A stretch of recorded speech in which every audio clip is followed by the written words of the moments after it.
Bismillahirrahmanirrahim.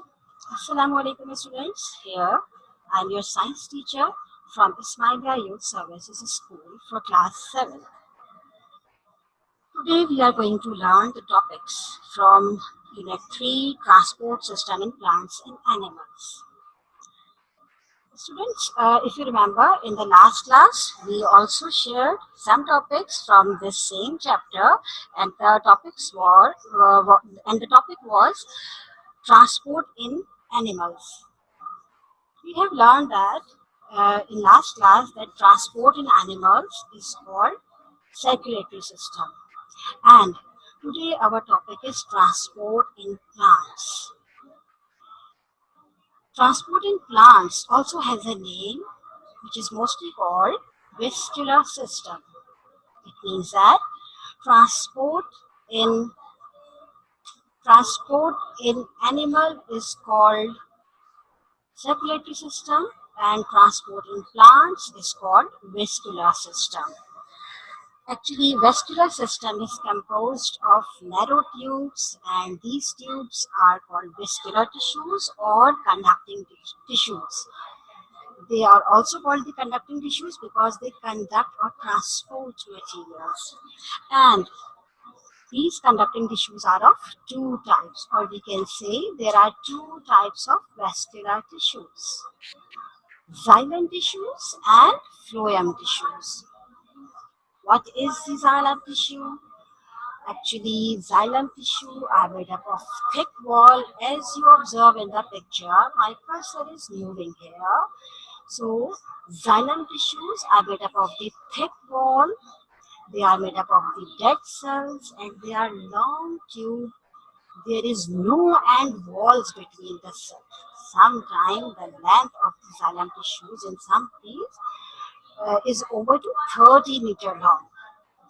And the function of xylem tissue is to transport water and dissolved minerals from root to the shoot, or we can say from root to the leaves through the stem. I repeat, xylem tissues, the function of xylem tissues is water and dissolved minerals move through xylem vessels from root through the stem and into the leaves. In tall trees, they may be over 30-meter long and they are made up of the dead cells. They have thick walls. It means xylem tissues transport liquid and dissolved minerals from lower part, from ground to the upper part of the plant. From lower part of the plant to the upper part of the plant. And the phloem tissues. Phloem tissues are living cells. Their walls are thin. And as you observe in the picture, they have cell walls, and the cross cell walls are perforated. The cross cell walls are perforated. What is meaning of perforated? Means it has small holes or pores like the sieve. That's why they are also called sieve tubes. Again, I repeat, phloem tissues are the type of conducting tissues which are made up of the living cells, and the cross cell walls are perforated like a sieve, so they are called sieve tubes. And through these sieve tubes, the prepared food that is made into the leaf, they are they are transported from leaf to the storage area such as root, fruit, seed, and growing part. It means that phloem, phloem tissues are the type of conducting tissues which are made up of the living cells, and the cross walls of these cells are perforated. They have holes, so they are called sieve tubes. The function of phloem tissue is to transport prepared food from leaf to the different parts of the plant, while xylem tissues are made up of the dead cells. Their cell wall is thick and they are very long. They do not have any end wall between the cells. In some tall trees, the length of xylem tissues up to 30-meter long. And the function of xylem tissues is to transport water and dissolved mineral from root to the leaves through its stem. Here, the xylem and phloem collectively make the vascular tissues or the conducting tissues, and they make the vascular system. Xylem tissues, the movement of xylem tissues is from ground to the upper part of the plant, and the direction of phloem tissues is from leaf to the lower part and different part of the plant. So, these two conducting tissues or the vascular tissues make a vascular system. And again, xylem transport water and dissolved minerals from root to the shoot. But how? How xylem absorb or how xylem get this water and dissolved mineral from the soil? Actually, it is the duty of the root here. If you recall your memory, in the first chapter, we learned the parts of the root. We learned different parts, just like the root tip, root cap, root hairs. In the picture, my cursor is moving here. You also observe the root cap, and it is the root tip, which is also called the growing part, and just behind the root tip, there are small hair-like structures, and they are called root hairs. Actually, root hairs is not a complete cell. It is a part of a cell. Or we can say root hairs are the elongation of the cell. It is the elongated part of the cell. In the second picture, it is the magnifying picture of the root hair cell. Now you observe this is a complete cell and root hair is the elongated part. Actually, this elongation elongate the vacuole. And in the root hair, the cell wall and cell membrane are thin, and due to this thin cell wall and cell membrane, they can easily absorb water through diffusion and allow this water into the vacuole. When this vacuole filled with the water and mineral, then this water pass from cell to cell until they reach the xylem vessel, and xylem vessel is present in the center of root. Again I repeat, the absorption of water is done by the root, and root hairs are mainly responsible to absorb water and mineral. These root hairs are present just behind the root tip. Root hairs are only a part of the cell. It is the elongated part of the cell, and from this elongated part, they absorb water and mineral from the soil particles and allow it to enter into the vacuole. From vacuole, these water and dissolved minerals is passed from cell to cell and until they reach the xylem vessels, which is present in the center of root. Now, as water is entered from the root, say root here, and from the root here it enters from cell to cell.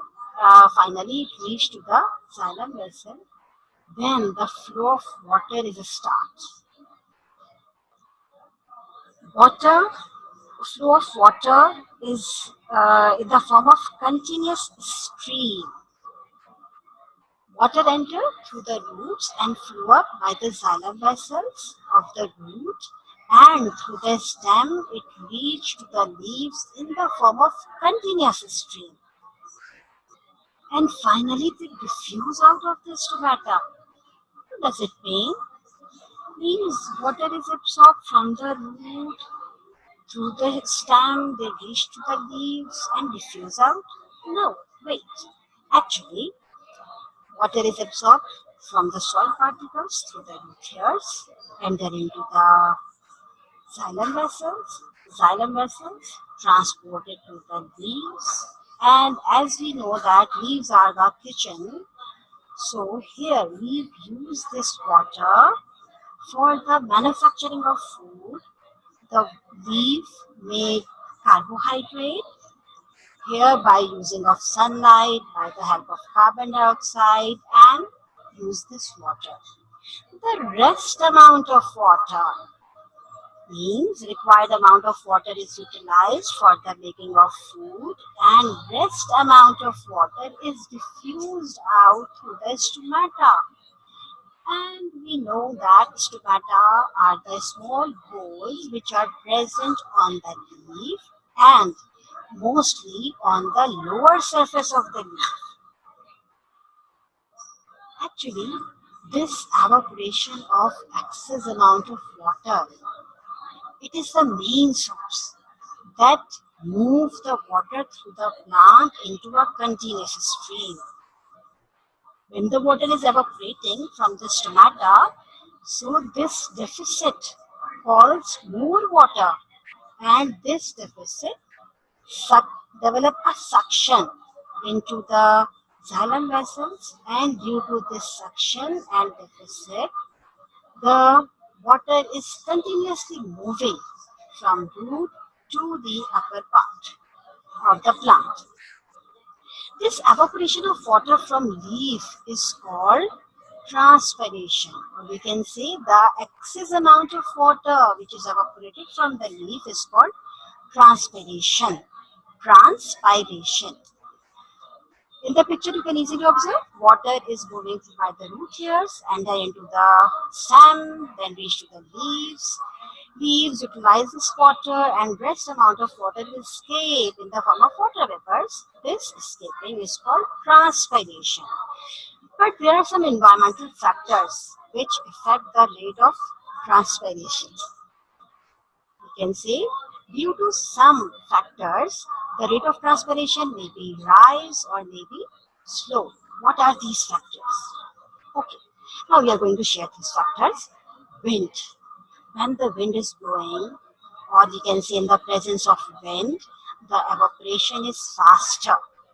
The rate of evaporation is faster as the water vapor blown away with the wind while wind passes out of the leaf. So we can say in the wind, the transpiration is increased. Second factor is the temperature.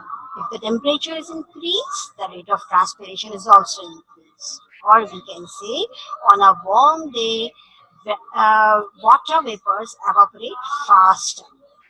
In the warm day, water evaporates faster. So temperature increase the rate of transpiration. Next is the humidity. What is humidity? Actually, humidity is the presence of moisture in the air. In the air.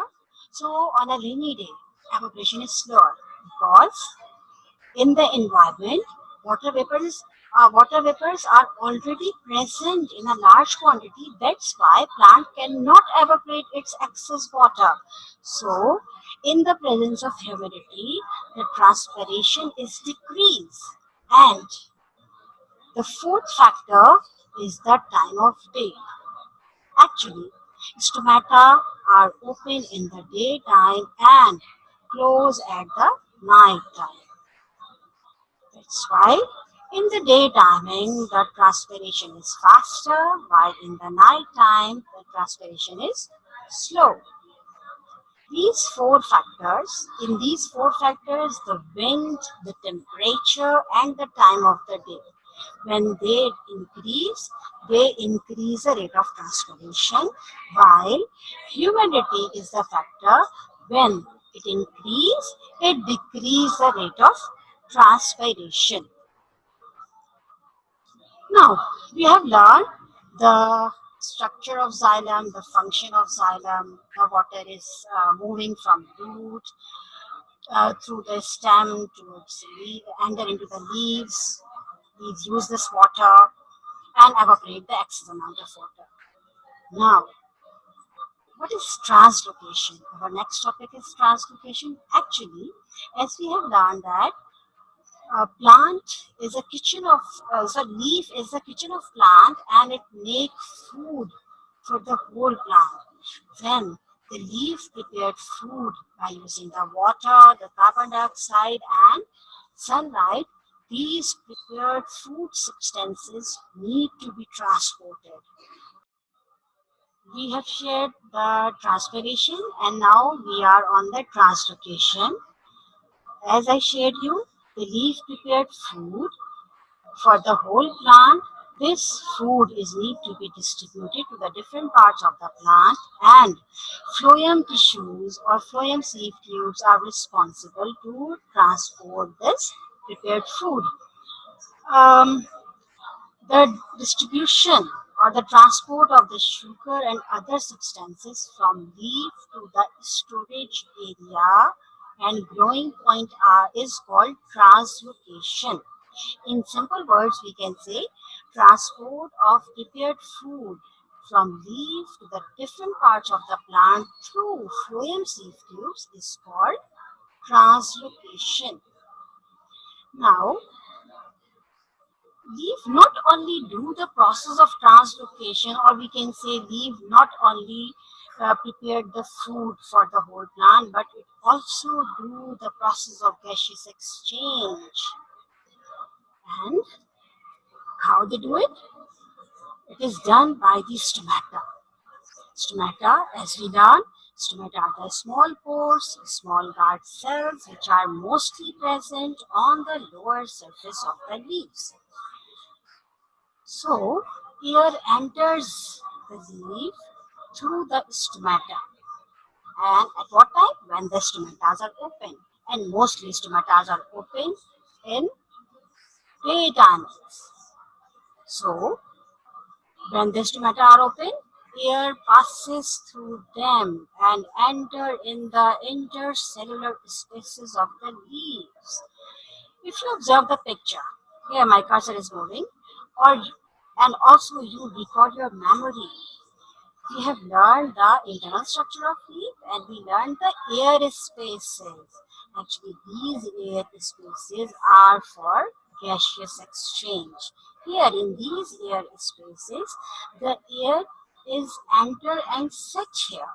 And from this air, which is entered into the intercellular spaces, the oxygen is diffused in means the oxygen from the air is entered into the cell and do the process of oxidization. We can say oxidization in simple words. I explain oxidization that the oxygen is mixed with the food molecules or the carbohydrate molecules, oxidize them and broken down the carbohydrate into carbon dioxide, water, and energy. Energy is released and this energy is utilized by the plant. At that time, the carbon dioxide is diffused out from the sames from these stomatas and some amount of carbon dioxide is also utilized or used into the plant or into the leaf for the process of photosynthesis. It means that air entered into the air spaces.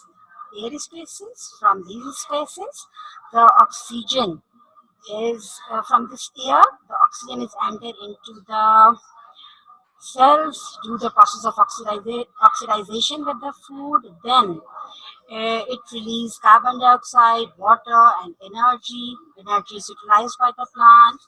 Water is evaporated, and carbon dioxide is also diffused out from the leaf through the stomata. But a portion of carbon dioxide is used into the plant for the process of photosynthesis. Now, as we have done the transpiration, So why this process is done? Actually, transpiration has much more importance for the plant. Here we share just three importance. What are these? Actually, again I repeat, what is transpiration? Actually, transpiration is the evaporation of excess amount of water from the leaf of the plant. And why is it happen? Why the transpiration occur? One more thing, as we have shared that due to transpiration, the water continuously moves throughout the plant, right? Uh, the first importance is that it carries water and mineral from soil to leaves. As I told you, it makes the continuous stream. It develops a continuous stream. Due to transpiration, the water and minerals. Due to transpiration, the water and minerals move from soil to leaves continuously, and by this, the leaf get minerals for the process of photosynthesis. In second importance, it keeps the cells turgid so that we can support the plant. What is turgid? Turgid cell means when the cell receives excess amount of water, it swells up, it is stretched, and the condition of the cell means the cell is fully swelled and stretched. This condition of cell is called turgid cell, and by this turgidity by this turgidity it supports the plant to maintain its shape. In some young leaves, the turgidity maintains the shape of the leaf. One more thing, that it keeps the plants cool in hot weather. Means when the process of moving water from lower to the upper direction, the process of photosynthesis, all in these processes, the plant temperature is getting warm, inside the plant getting warm. So plant want to keep itself cool, and for this purpose it evaporates its hot water and get the new water from the root. It means that transpiration also help the plant to cool in hot weather. Not only keep the plant cool, but transpiration also keep the environment cool by the water vapors. And yes, I just give you a short review what we have learned today. Before explaining the home task, I just give you the short review of today's topic, that today we have learned that transport system in plant is called vascular system. It consists of two types of cells, the xylem, two types of tissues, the xylem tissues and phloem tissues. Xylem transport water and dissolved minerals from root to the shoot, while phloem transport prepared food from leaf to the different part of the plant. Xylem is made up of the dead cell, phloem is made up of the living cell. The wall of xylem is thick, while and it do not have any end walls, while the phloem, the cell wall is thin and it has cross walls which are perforated or having the pores, so they are called sieve tubes. We learn the absorption of water done by the roots and especially by the root hairs. We learn that root hair are the elongated part of the cell and they are present just behind the root tip. They absorb water and transport it from cell to cell until they reach the xylem vessels, and from xylem vessels the water moves in upward direction and reach to the leaf. We also learn that water, when the water moves from soil particles to the root, through the stem it reaches to the leaves. Before evaporating, leaf use this water, use this water for the process of photosynthesis, make their food for the whole plant, and rest amount of water is diffused out through stomata. So the evaporation of excess amount of water from the leaf is called transpiration. Transpiration, the rate of transpiration depends upon the wind, humidity, temperature, and time of day. We learned that wind, temperature, and time of day are directly proportional to the transpiration. Means if wind is present, transpiration is increased. If temperature is high, transpiration is increased. In the daytime, the rate of transpiration is increased, and humidity is a factor in the presence in which in the presence of humidity, the rate of transpiration is decreased. And we learned the definition of translocation, that translocation is a process in which prepared food is transported from leaf to the storage area and the growing part through the phloem seed tubes, and this is called the translocation. Plant not only make the food for the plant, but also leaf not only make the food for the plant, but it also do the process of gaseous exchange. This gaseous exchange is done through the stomata, and during the process of respiration, the food which is prepared by the leaves is oxidized and broken down into carbon dioxide, water, and energy is released. This energy is utilized by the plant. The excess amount of water is transpired and carbon dioxide is also diffused out, but a limited amount or the limited portion is stay in the leaf for the process of photosynthesis. We also learn the importance of transpiration, that it carries water and mineral from soil to the leaf in the form of continuous stream, and it keeps the cells turgid. As I explained you, cells turgid means when the cell is fully swelled with the water and fully stretched with the water, so that they can support the plant to maintain its shape. Yes, and your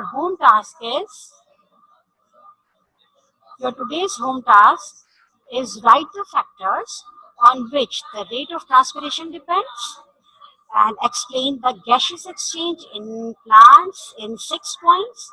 Explain absorption of water by roots in 2 paragraphs. It is present in your book on page 22. And you also have to complete all the exercise on page 25, 26, and 27. It is all about um, today's learning, and I hope you understand. If you have any query, you may ask me.